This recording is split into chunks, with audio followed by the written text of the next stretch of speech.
All right, good afternoon from the dungeon. There's good news, there's great news, there's the sad stuff, and then the crap.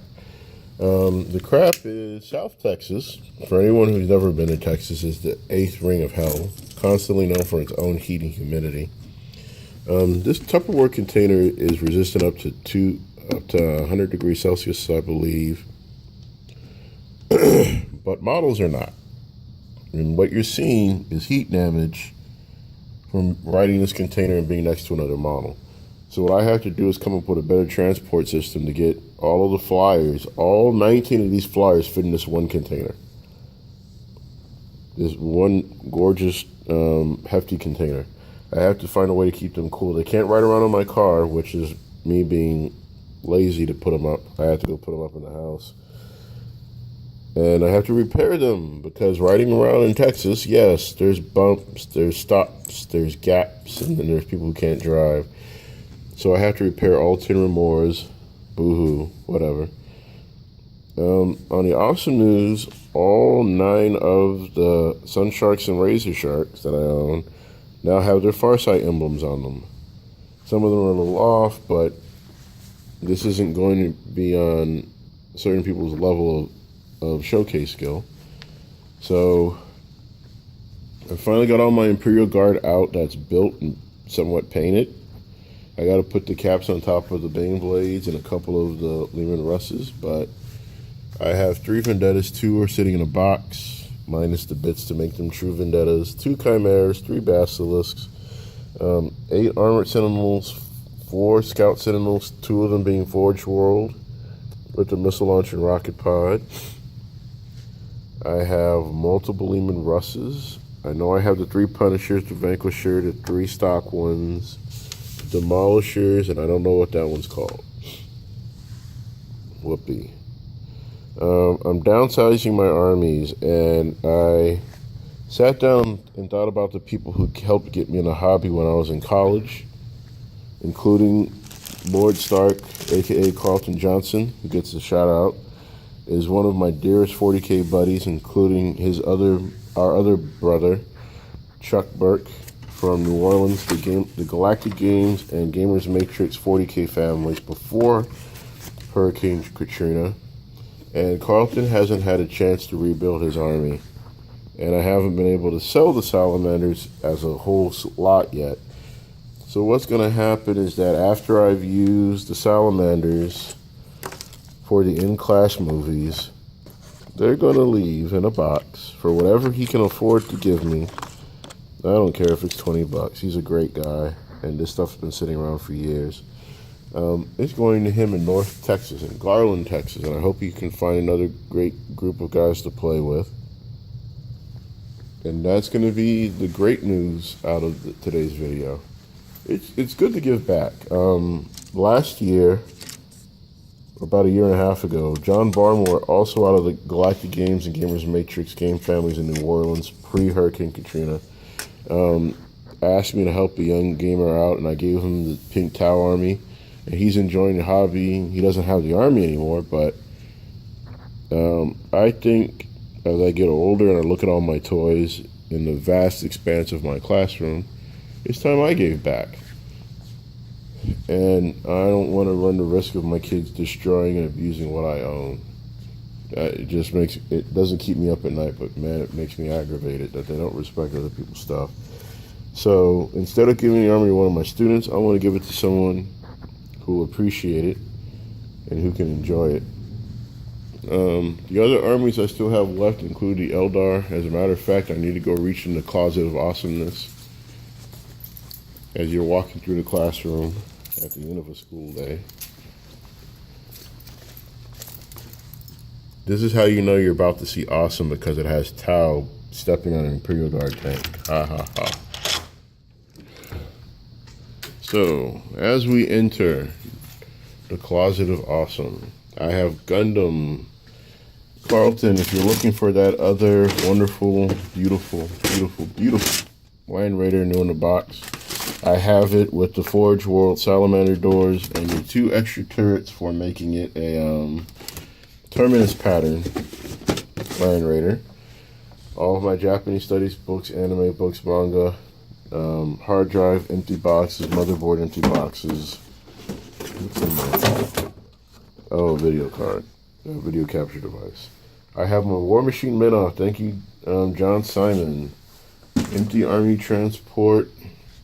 Awesome computer that a student painted for me while I was teaching high school. And then the infamous Eldar. All of them. That Gundam unit is going to become a terrain piece because I'm tired of putting it back together and re-gluing it. I'm just going to make it a terrain piece. Smash it up and make it a holy relic marker for town missions. Eldar. I'm going to hold on to the Eldar unless someone can come up with my price, which is a reasonable $500. I think. You know. Some of it needs a little work, the rest of it doesn't. Yeah. If anyone's interested, yeah. The Eldar are always going to be on the table. They're a classroom painting project to teach kids how to airbrush. But the quality is not terrible.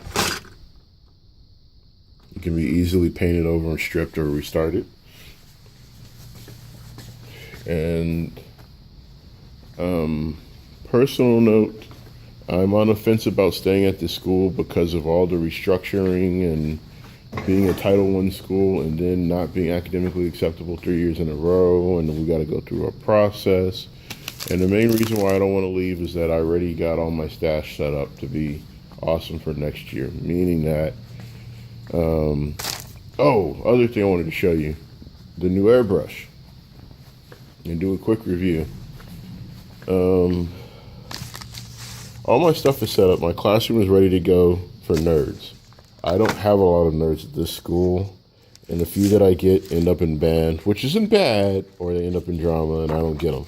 Or I get them for one semester and then I never see them again, and it's kind of depressing. So, the Neo TRN1 trigger airbrush is this sexy beast right here that can do lines as small as the head of a pin, or as wide as the splashes you see here, like that splash, or you can get that thin, all the way down to that. And I'm going to zoom in as best I can. It's an awesome airbrush. The school paid for it, and I got to abuse the 40% discount and a no tax, so it came out to $104. With tax, it's going to hit me for $115, which isn't terrible. But for those of you looking for a new airbrush setup, yes, I recommend it. It's awesome. Now, this compressor, which it's attached to, is also epic. It's normally $199.95. It came down to like $140 something with the 40% discount. Also, highly recommend. Can't argue with awesome. Also, giving another shout out to Hobby Titan Stencils. All of my drones are done. They have to be separated and bagged. Gun drones, shield drones, and the bright green are the markers. So for Frank Rohrig, I am now ready to get that drone game in. I just got to write scenarios. Being on the road sucks because I'm in a car for 3 hours a day. And by the time I have an idea, I want to sit down and do it, I'm too tired, I forgot, or I'm exhausted, or I'm eating, or I'm asleep. Not including spending time with the most wonderful woman in the world who puts up with my nerdy hobby. I'm going to have her do an interview video and do a Q&A video for anybody who wants to ask questions. Had a good conversation today with the guy from the TAL group. I don't remember his name. And yes, I talk to 140 people a day on average, so I'm bad with names.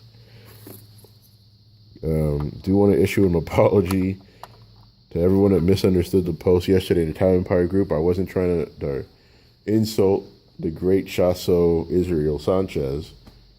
I was just typing on a phone and trying to swipe and type at the same time, and it left out some keywords. Sorry. However, Midori Squadron has 21 flyers. I'm assigning my Black Barracuda to this squadron and my Tiger Shark. It's not an A1XO, but I'm going to proxy it as the A1XO. And I emailed Forge World to ask them about a conversion kit, and they kind of ignored me, and it's been 2 weeks. So bump Forge World.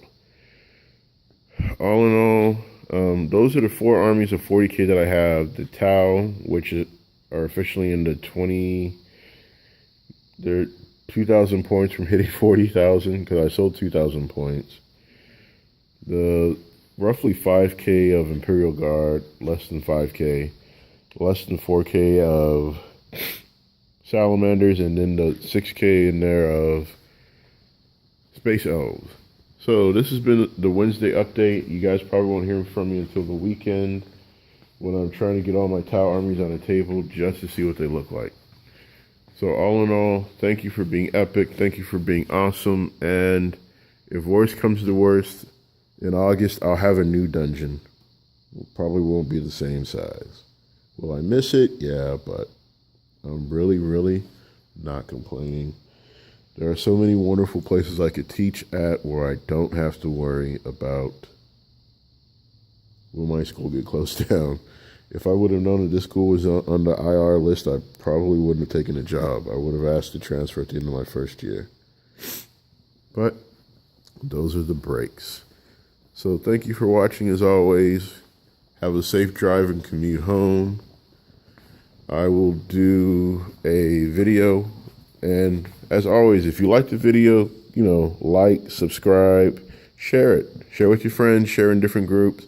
Anywhere where you have conversations about 40K, Tau, or IG especially, I want to be parts of those conversations, and I want people to request videos. If you have a video request, please list it in the comments below.